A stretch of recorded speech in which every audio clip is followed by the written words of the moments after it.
Kani kedai ke Batisi TV, bat pidang pet ya ke kubur baman kasni, belawan rasa pi da ke rupa, ringkat bat ke Orange Nissan, lom sokpo near Fire Brigade Shillong. New Nissan Kicks. Bookings open now. Haka kat pratarik mentau nai wing araja kat kendai. Keladon ke jelang ke bakerpang, jong ke kenhon ke yeng dorbar tauan ke jela. Ke balat hau kerpang ban kemi ikikam, ki bayadai berkejeng pun kubor ikikentai. Ya ke balatem, kum ke Committee on Women's Empowerment. Hakani ke jelang jong ni ke kenhon, ke balak le da ke Dr. Amperin Lingdo kum ke chairperson, laidon rengkat ru u Chief Secretary ke jela. Nang tau Additional Chief Secretary u Director General of Police ki officer jong ketnat Social Welfare na ketnat ke kot ke kia bat kiwe ki officer. Hadian ba ke jelang hakani ke sengi ke layatai halor ki babon ki jing jong ki kentai. Ke jelang kala rairu ban ajing mod syak sarkar jela. Ban pleno ya ke Rehabilitation Center ha barok ki hospital sarkar ha keleng ke jela. Hakani ke jelang ke Committee on Women's Empowerment kelai keren ru halor kaan ke bepen ya ke jing syak syem kabu ki kentai ha ki Jakatre. Ne katakaan ke belatem kum ke Sexual Harassment of Women in Workplace Prevention, Prohibition and Redressal Act 2013. Halor kini ke bentah nak kalian ki officer sarkar ke jela kila ai ke jingkular bakin pentikena baki kentai kinyo ya ke jing singan haba ki trei hakanu kuno ke kam laki dei ki batrei kam sarkar ne ki batrei bat ki reshimen. Few issues emerged in our interactions with the NGOs. The first thing that the NGOs expressed was the fact that the systemic facilities inherently there in governance were actually not being executed fruitfully. For example, they had problems with the Department of Police, and we were fortunate that the police department were represented in those two meetings, both by their respective SPs as well.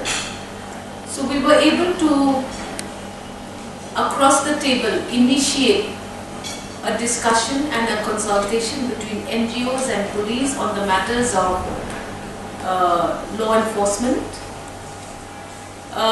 We were able to impress upon the SPs of the two districts that women still felt inadequately protected by the police force in so many agendas.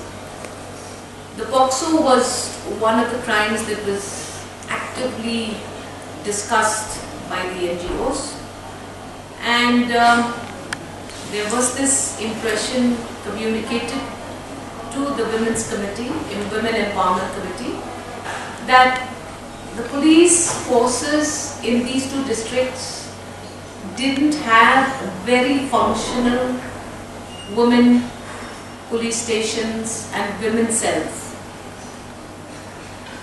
We were told that the reason for this shortcoming was the fact that the police departments in these two districts were shortly staffed by women officers. We were very lucky that we held another review meeting today where the DGP himself met with us and gave us the assurances that the short of staff of women personnel in the police in Tura and Williamnagar would be addressed.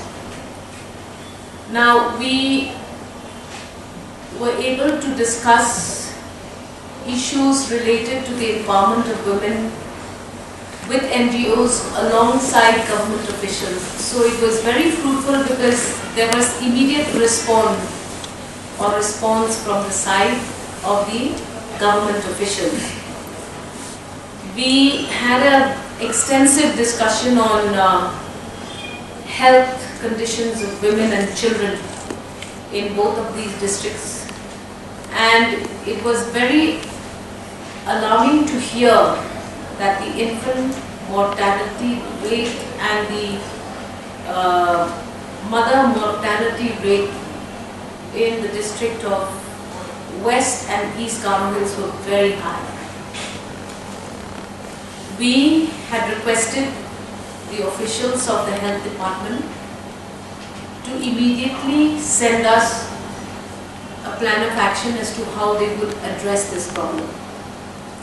There was a big problem that financially women were not able to access the MHIS schemes for gynecological complications because the MHIS necessitates the submission of prints of ultrasound if any woman was to avail the scheme in a prenatal condition. And we were told that the machine, the ultrasound machine was not working, and it was again discussed in today's meeting with the 3 DHS who attended the meeting, who gave us a very clear indicator that they would be following up and that very likely they would be given new ultrasound machines with working printers.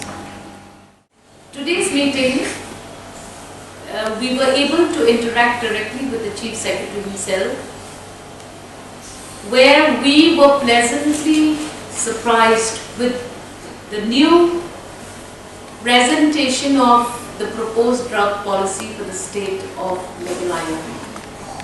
We were very grateful that there has been a concerted effort now of all 9 departments to embark upon extensive interactions before the drug policy was made public and circulated for public consumption and understanding.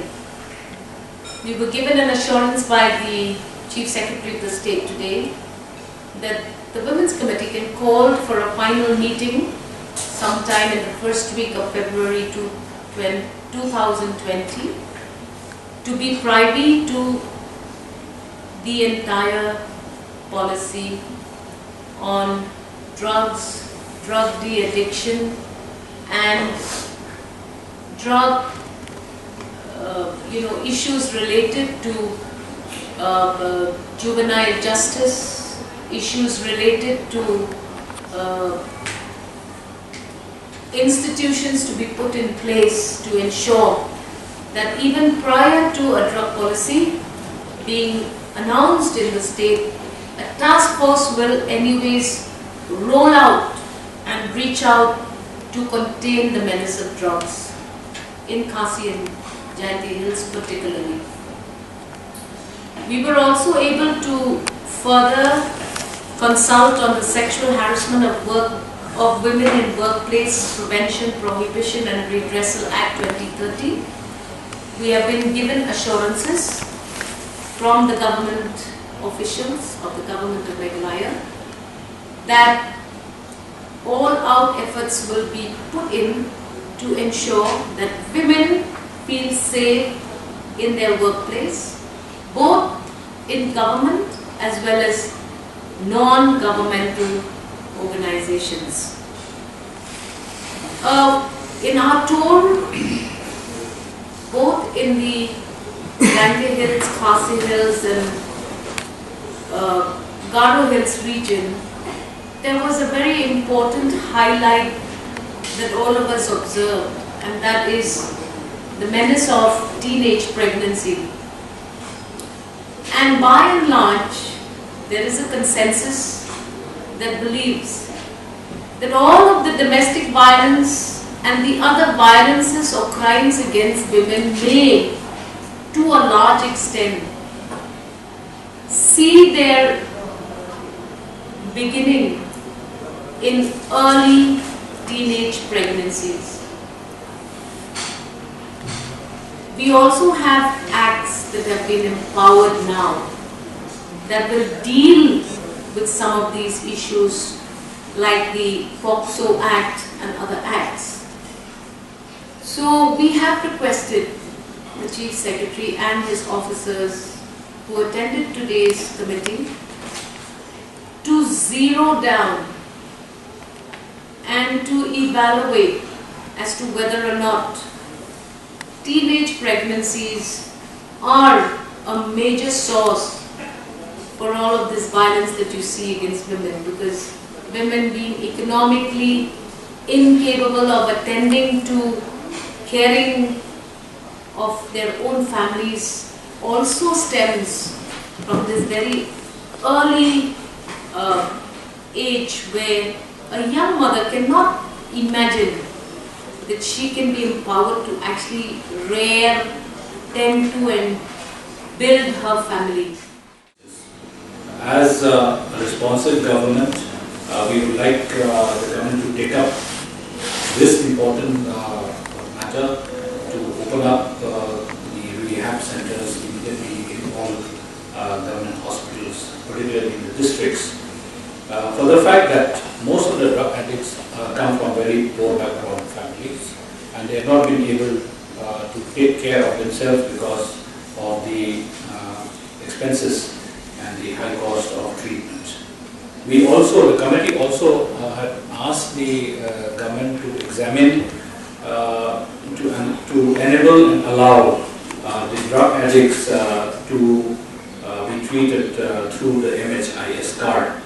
As far as we understand, that the DHS had mentioned to us in the committee that these drug addicts, while getting treated, the MHS card does not cover.